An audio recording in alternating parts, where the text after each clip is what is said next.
Chicago in 1924 was a brawling city of flappers and bathtub gin. The newspapers brimmed with tales of Al Capone, political corruption, and gangsters mowing down gangsters with Tommy guns. No one in that blood-drenched era could have guessed that the disappearance of a young boy named Bobby Franks would herald a crime so shocking that even today, it continues to fascinate students of the notorious. For every victim, there's a criminal, or in this case, two. A pair of teenage friends named Nathan Leopold and Richard Loeb. As criminals, Leopold and Loeb didn't quite fit the average profile. The boys were young, and they were rich, and they were brilliant. Nathan Leopold was a linguist. He spoke at that time about 17 languages. He was leaving the following week. He was leaving for Europe for 3 months in Europe before going to Harvard Law School. Leopold was very introverted. He was not a social animal. He didn't have many friends. He was very, very brilliant in a linear manner. Well, I was under the impression that Loeb was a very bright, brilliant boy because he had graduated from the University of Michigan as one of the youngest graduates that they had ever had. Loeb was very outgoing, very friendly, very handsome, a real ladies' man. Of course, he had other problems.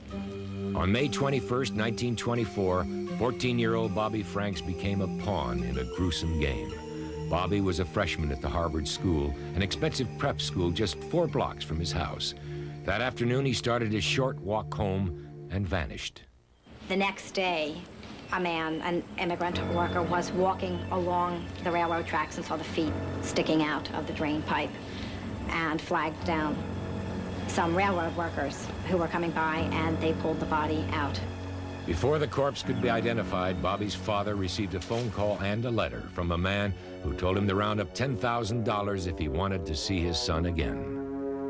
And while he was trying to get hold of the money, a reporter called the house and said that they had found a body and that maybe it was the son. And an uncle went down to look at the body of this child that they found, and it was Bobby Franks. The Franks lived in Kenwood, an exclusive enclave of German Jewish families. Near the Franks was the home of the wealthy Leopold family. Another affluent neighbor was Richard Loeb. Loeb showed a vigorous interest in Bobby's kidnapping. Loeb was a crime story reader. Loeb was fascinated by crimes, and he read all he could. It was a great thrill for Loeb to hang around those who were trying to solve the crime, and he hung around the reporters. He hung around the schoolyard when the detectives were questioning the teachers and so forth, and tried to put his 2 cents in. He would say, I bet that they made their kidnapping for the ransom call from this drugstore. Why don't you go in and look around and ask if they saw suspicious characters, and maybe this was the corner that they drove down, and this was what they did. The police tracked every lead they could find, but the clues never led anywhere, until they tried to trace a common pair of eyeglasses with a special hinge. The police discovered the glasses after the body had been reported in this culvert, and in a search of all of the top optometrists in Chicago, they found one who recognized the frame. There were only 3 people in Chicago at the time that had glasses with that newly patented hinge. One was a woman that when the police showed up at her door, she was wearing her glasses. One was an attorney who was in Europe for many weeks, and one was Nathan Leopold. Now, when brought in for questioning about the evening of the crime, Leopold said that he had been out on the town with his friend Richard Loeb, and Loeb corroborated his story. Now, the police didn't really suspect these sons of wealthy, respectable families. Besides, Leopold had an explanation for the glasses. Leopold had a very good reason for having lost his glasses at that site. He was out there all the time, bird watching, so it would have been natural to lose his glasses there. They really were very talkative. Leopold was very articulate and was clever and thought himself even more clever than he was. And they just spun a web around each other.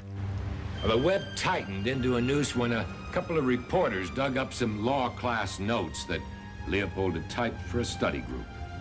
They used the same typewriter to type the ransom note as Leopold had inadvertently used to type the tort notes for that one particular week. So they were able to match the ransom note typeface with the typeface on the tort class notes.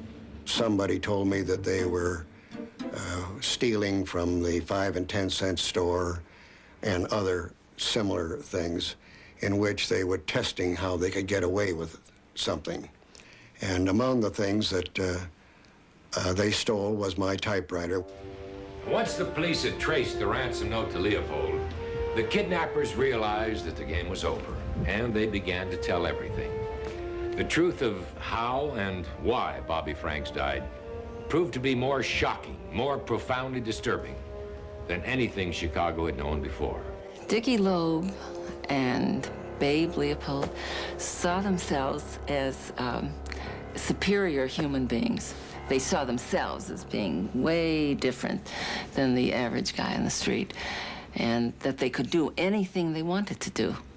And so they decided to commit the perfect crime. It would involve kidnapping for ransom, which meant the formation of an elaborate plot of phony bank accounts, phony identities, a rented car, how they were going to kill the kidnapped victim, how they were going to dispose of the body, how they were going to collect the ransom.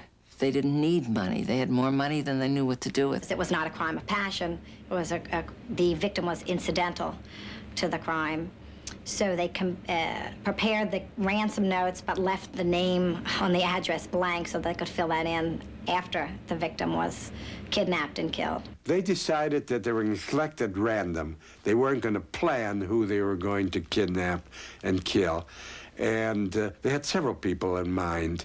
And then, in driving by the Harvard School, they saw Bobby Frank. They watched him come. They knew him as he was distantly related to one of them, Loeb, I guess. And they invited him into the car, said to take him for a ride. And of course, he came in. He knew them. And he sat in the front seat. One sat in the back, and it's unclear. It's never really come out definitely who did the driving and who did the killing. But they hit him over the head with a pipe and crushed his skull. They actually went to a hot dog stand and bought hot dogs. They were so heartless they were able to eat. That's right. And from that point, they then took and drove to the sand dunes south of Chicago and put the boy's body into a culvert and even poured some chemicals on the boy's face to disfigure the face in the case the body was found. It would be hard to identify. The citizens of Chicago were furious. They were outraged. They believed that Leopold and Loeb should be hung. It was a disgusting crime. It was almost unheard of that people like that would be involved in such crime. So the papers began playing it up. And of course, it was aided by the fact that the greatest criminal lawyer of the day was involved in the case, Clarence Darrow. The Loebs, I think, came to Darrow in the middle of the night, woke him up and said, you know, this and this is what happened, and you've got to save these boys' lives.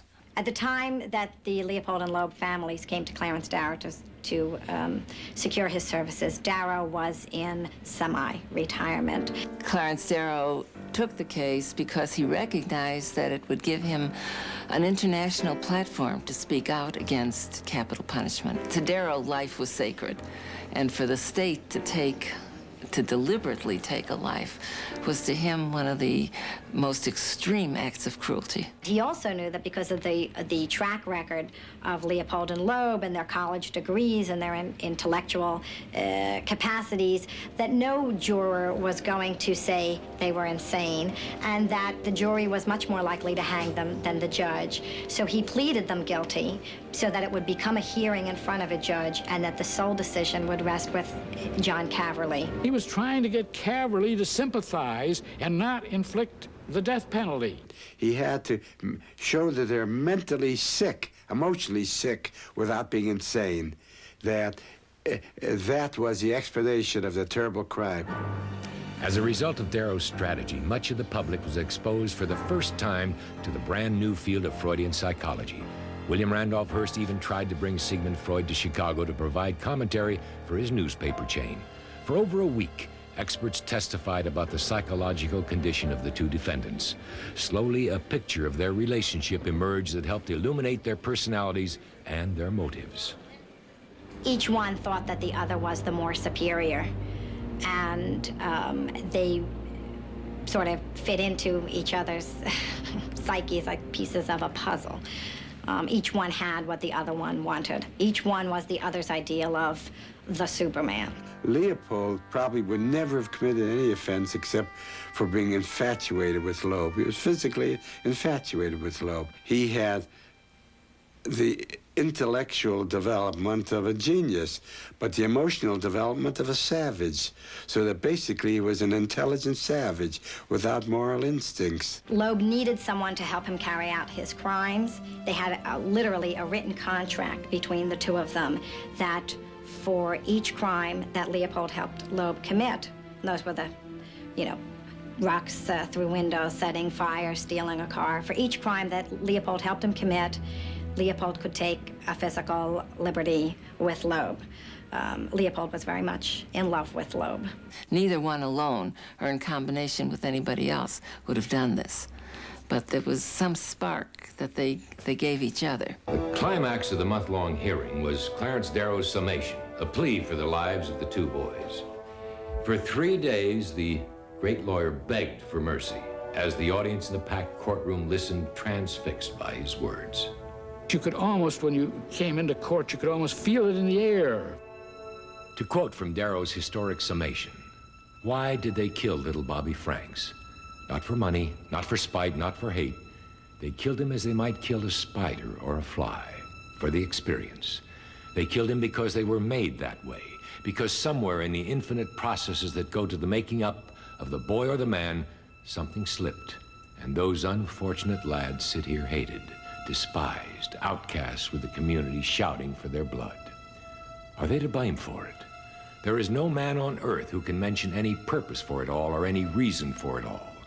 It is one of those things that happened, and it calls not for hate, but for kindness, for charity, for consideration.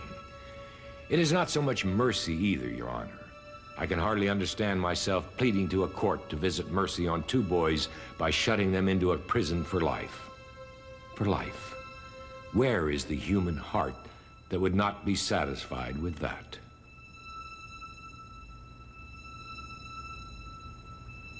When Darrow finished speaking, the silence was so profound, and then the tears.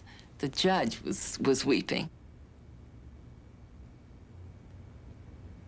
Judge Caverly sentenced them both to life plus 99 years. Life for the murder plus 99 years for the kidnapping. And Leopold said to Darrow, Mr. Darrow, I don't know whether or not I ought to thank you for saving my life and condemning me to a life in prison. In 1936, at the age of 30, Richard Loeb died violently in prison. James Day, a fellow inmate, killed him with a straight razor, claiming that Loeb had propositioned him in the bathroom. Although Day was acquitted of murder, some historians do not believe Day's explanation of self-defense. Now, there's a question as to whether or not there was a homosexual relationship between Day and Loeb. At any rate, while Loeb was showering, Day slashed him to death, cut him to ribbons in the shower. There were stories that Dick Loeb was killed in prison as a result of a misplaced love, but that would be something that would be only a rumor as far as I was concerned. To announce Loeb's death, a reporter wrote one of journalism's most famous leads. Richard Loeb, a brilliant college student and master of the English language, today ended a sentence with a proposition. Leopold began feeling genuine remorse. He began being more human. His emotional development began being apace with his intellectual development. He began meeting people in prison whom he began to like and had human feelings towards them. After Loeb's death, Nathan Leopold would have to wait more than 2 decades to end his own sentence. By 1958, he had pledged his eyes to science, taught classes for hundreds of inmates, and learned 12 more languages in prison.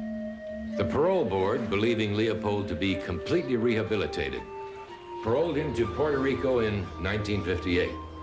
By then, his crime was 33 years old, but when Leopold walked out the prison gate, he was greeted by a world just as curious as when he walked in.